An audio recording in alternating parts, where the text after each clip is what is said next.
Most people wake up, check their phone, and step into a day that looks almost identical to yesterday. Same apps, same career paths everyone else is chasing. Same goals shaped by comparison rather than clarity. And over time, something quit happens. Not burnout, not failure, but a sense that life is moving forward without actually going anywhere. A useful way to think about this is the problem is rarely effort. The problem is that we are improving what already exists instead of creating something genuinely new. Progress that truly changes lives happens when we move from copying that works to creating what does not yet exist. Here are the 10 impactful points. Point number one, from competition to creation. A useful way to think about competition is that it keeps us busy but not always meaningful.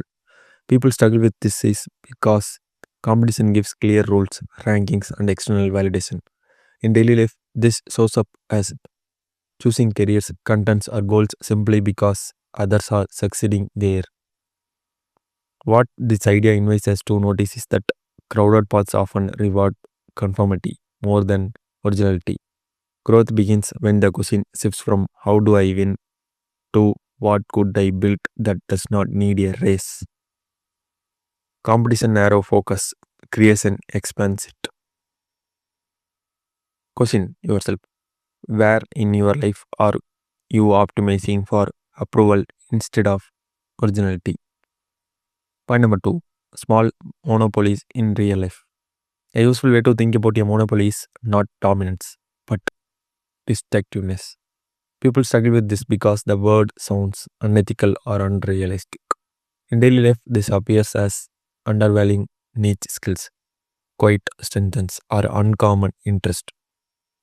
What this idea invites us to notice is that being irreplaceable is often more sustainable than being the best. You don't need to own a market, just a space where your value is obvious. Instead of asking how to compete better, ask where you are naturally hard to replace. Question yourself, what do people constantly come to you for even when you don't advertise it? Point number three, the hidden cost of copying. A useful way to think about copying is that it feels safe but limits upside.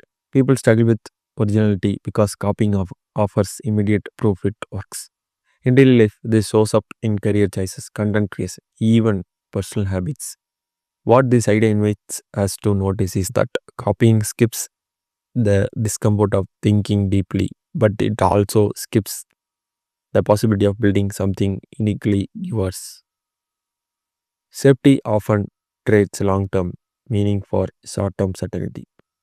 Question yourself, what decision did you make mainly because it was already validated by others? Point number four, secrets hiding in plain sight. A useful way to think about secrets is that they are truths most people overlook, not hide. People struggle with this because we assume all valuable ideas are already discovered. In daily life, this appears as dismissing curiosity or unconventional observations. What this idea invites us to notice is that insight often comes from paying attention longer than others do. Original thinking begins with noticing what feels obvious yet unexplored. Curiosity is not creative, it is unfinished intelligence. Question yourself, what small frustration do you see daily that others seem to accept without question? Point number five, long term thinking in a short term world. A useful way to think about time is that the most decisions quickly compound. People struggle with long term thinking because results are not immediately visible. In daily life, this shows up as choosing fast rewards over slow mastery. What this idea invites us to notice is that consistency often beats intensity. Progress becomes inevitable when patience outlasts distraction. The future is built by choices that don't demand applause. Question yourself, what habit would matter most if you kept it for 5 years instead of 5 weeks? Point number six, failure as data, not identity. A useful way to think about failure is that it provides information, not judgment. People struggle with this because failure feels personal and public.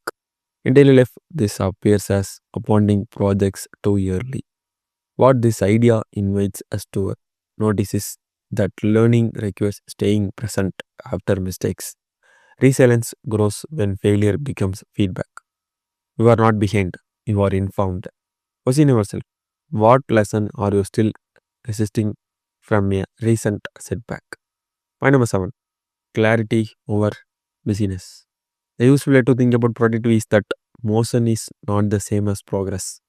People struggle with this because busyness feels responsible. In daily life, this shows up as packed schedules with little reflection. What this idea invites us to notice is that clarity often reduces effort. Focused work outperforms scattered activity. Doing less can sometimes create more. Question yourself, which task, if removed, would make your week noticeably light? Point number 8, believing the future can be better. A useful way to think about optimism is that fuels in initiative. People struggle with this because uncertainty feels risky. In daily life, this appears as settling rather than experimenting. What this idea invites us to notice is that belief precedes creation. Hope is not needy, it is directional.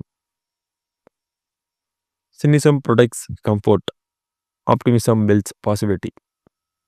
Question yourself, what would you attempt if you trusted improvement was possible? Point number 9, small steps that create leverage. A useful way to think about leverage is that small actions can unlock large outcomes. People struggle with this because leverage is invisible at first. In daily life, this shows up as underestimating learning, relationships, or systems. What this idea invites us to notice is that effort multiplied by leverage compounds quickly. The right direction matters more than speed. Momentum comes from alignment, not force. Question yourself, where could one strategic improvement replace constant effort? Point number 10, moving from 0 to 1 internally. A useful way to think about 0 to 1 is not just business, it's identity. People strengthen struggles with this because self reinvention feels destabilizing. In daily life, this appears as staying consistent instead of authentic. What this idea invites us to notice is that inner shifts precede outer change. Creation begins when permission comes from within. You don't need to become more, you need to become clear.